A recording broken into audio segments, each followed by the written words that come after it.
Birmingham, Alabama, which is one of Southern Living staffers' favorite places to go get a cup of coffee. And I'm here with Meredith Singer, Pavel Tice, and Cameron Key. And today they're going to show us sort of demystify what they do behind the bar so you can make cold brew at home, kind of jazz up your espresso if you have an espresso machine, or do a pour over that's iced for summer, since it is way too hot to be drinking warm coffee. Yeah, cheers to that. Definitely. So Meredith, I want you to sort of tell our readers about Revelator in general, and because you guys have multiple locations. Sure, yeah. Revelator Coffee Company, we are a roasting company. We're located here in Birmingham, Alabama. And we're relatively new. First location, which is actually the location we're in right now, in downtown Birmingham, opened in October of 2014. And since then, we have locations in New Orleans, Nashville, Chattanooga. We're going to be out in Charleston this summer, and then a couple locations in Atlanta as well. So we're just really happy to be based down here in the South. We're happy to call this home, and you know, we try our best to make really excellent products and treat everyone to a great experience in our stores. We're very happy they're in Birmingham, definitely. So do we want to sort of maybe show our readers the difference between cold brew and iced coffee? Do you want to sort of demystify that for us? Cameron, Pavel? Yeah, so cold brew coffee and iced hot brewed coffees they are different. Cold brew is a longer steeping process. We grind the coffee fairly coarse and let it steep for 24 hours, or for 14 hours. And what that does is it gives us a lot more of a softer approach to the acidity that you'll find in coffee, a lot more of a smooth extraction, and it's really a pleasant way to brew coffee. It's what we do in shop. In terms of the hot brew coffee, we will get to that after this beverage, but there are a lot of differences in terms of profile that you get out of those two. Definitely. And if our readers want to make cold brew at home, like, can you sort of give them an easy step-by-step process of how they can make the best cold brew? Yeah, I'd say the best way to make a cold brewed coffee at home would be very coarsely ground coffee in a French press. And letting that French press steep in the refrigerator for 24 hours would be ideal. If you're cold steeping coffee, it takes a little bit longer. But you do, do like a 1 to 15 ratio of coffee to water. So if you have a 16 ounce Chemex, you do 1.3 ounces of coffee to that. We work in grams and milliliters. So, but if I were doing cold brew coffee at home, I'd probably even jump up to 2 ounces, because you'd ideally like it to be a little bit more concentrate and then cut it. So 2 ounces of coffee, 16 ounces of water, and let that steep for 24 hours, and then pour it into a new vessel so the extraction stops. Okay. Why do you do it coarsely ground versus anything else? So extraction kind of happens at a lot of different rates per the particle size that you're working with. Sure. And if you've seen espresso ground, it's very, very, very fine. And if you've seen French press coffee, it's ground very, very coarse. It's like the consistency of fine sand and coarse table salt. Okay. And so, based on those two different particle sizes, we have varied levels of extraction, or varied levels of speed of extraction. So, the coffee that's ground smaller has a larger surface area, so it extracts faster. Okay. That's why you can get a full extraction in 30 seconds with espresso.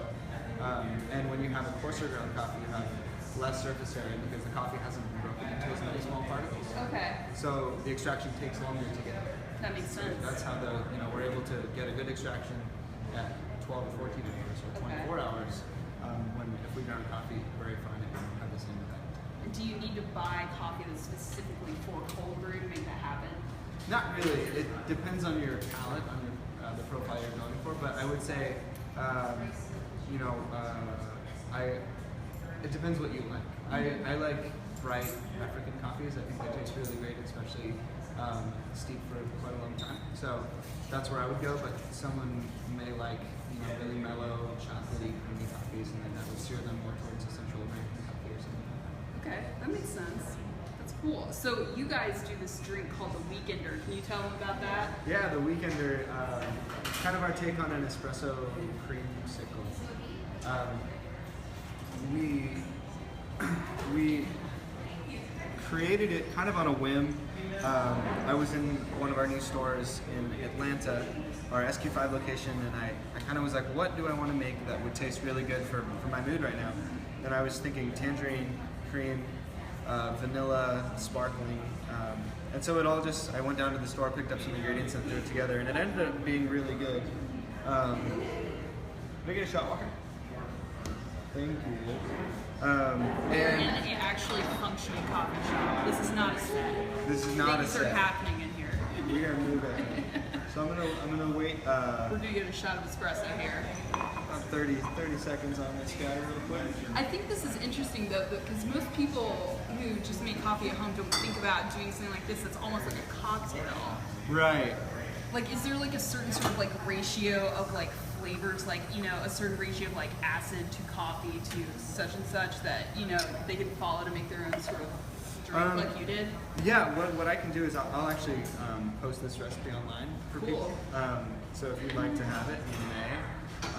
And what I will do is start with a fresh cup of ice, because this is got a little bit of liquid at the bottom here. Pardon me. No problem. So we've got espresso, vanilla, cream, sparkling water, Mountain Valley, straight from Arkansas, and some tangerine juice, which this is just dull tangerine juice, which you can totally go get at Publix. We can find tangerine juice at the grocery store. Yes, you can find tangerine juice at the grocery store. Yeah, Good to I know. was Aaron's on this one, and Publix has that. It's noble tangerine juice, but it's still easy. So Yeah. it works. Cool. So I'm just gonna put this together. Okay. I have a shot of our El Carmen espresso. If our readers don't have an espresso machine, can you do this without espresso, or would you not recommend doing that? You could do it without espresso. Yeah. Could you do it with cold brew, or would it be kind of You could do it interesting? with undiluted cold brew. Yeah, that would be interesting. I think that would be awesome. Cool. So here we go. I've added the tangerine juice, the half and half, a little bit of vanilla, the sparkling water, and then I'll top it with some espresso here. That's beautiful. It's kind of like a really cool tie-dye shirt. Exactly like a really cool tie-dye shirt. Yeah. That's awesome. And then so our instructions with this really are kind of simple. It's just to stir and set. That's awesome. So, want to give that a whirl? Yeah, totally. We have Laura asking, where's the bourbon? Where's the bourbon? Would you add bourbon to this? I don't know. I think it would be great with I bourbon. mean, you can True really add story. bourbon to anything. Like, you know, just take a piece Yeah. of cardboard, add bourbon, it's fine. Add bourbon to your baby. It's all.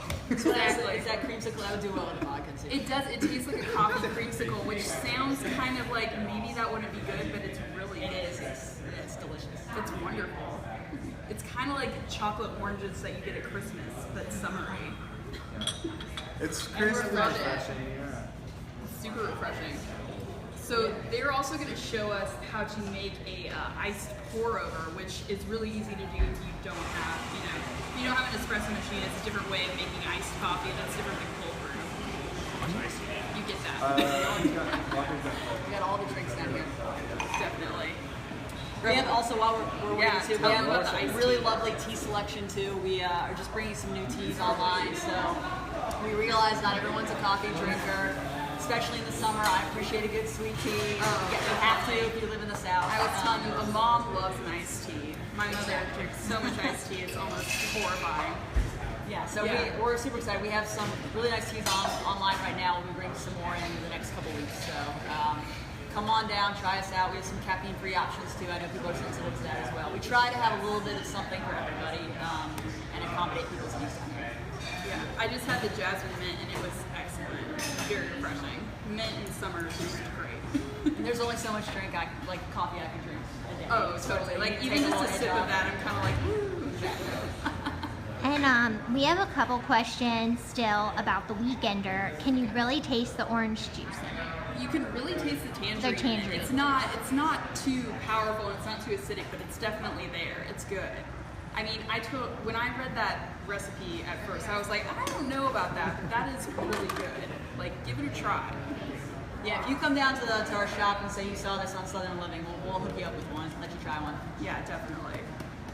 So, can you sort of show them what equipment you're working with here?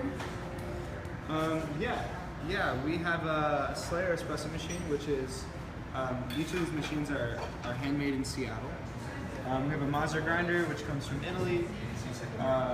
And then we obviously weigh everything, dose in, output. We time all of our shots. We're really trying to hone in all of the variables so that we understand the product that we're making and how we can make sure that it's great every time. And that's just by understanding the variables that we're working with. So I have to get a little bit more coffee here, and then I'll do it right back. Do it. So he's got a scale here. That's something that's, you can get at Target, but most people don't have one. And it's pretty easy to get into measuring ingredients if you want to. Yes, coffee is one of those, it's kind of an art and a science. You can get really finicky with it. And, all of our coffees and our products here are pretty dialed in because we want it to be a consistent sort of experience when people come down here.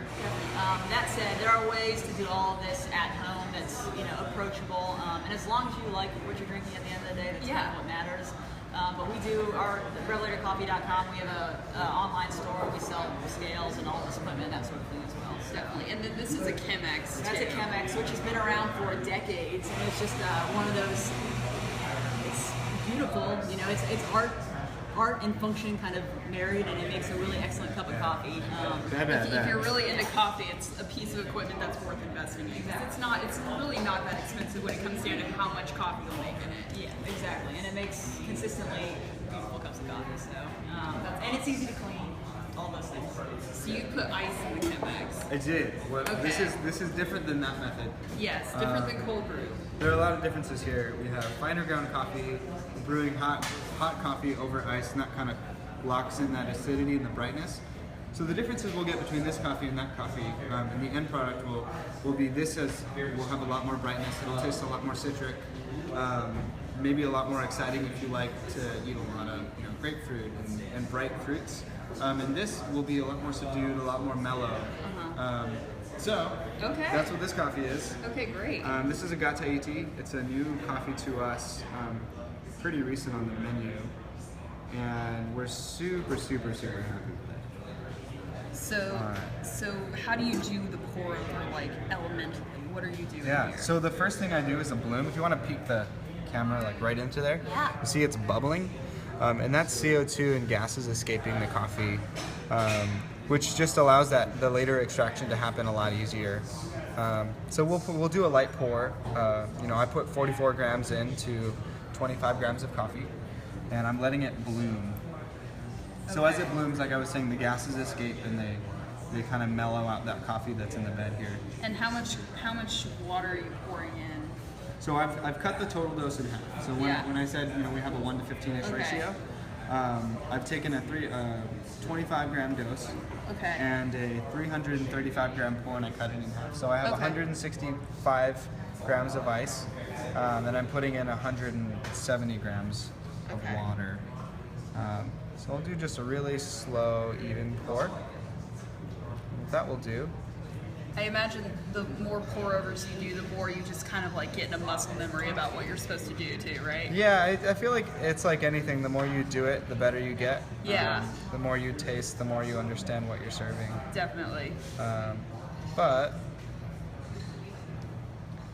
yeah, I really, really love ice Chemex. They're a nice way to cool down in the summer, especially for us.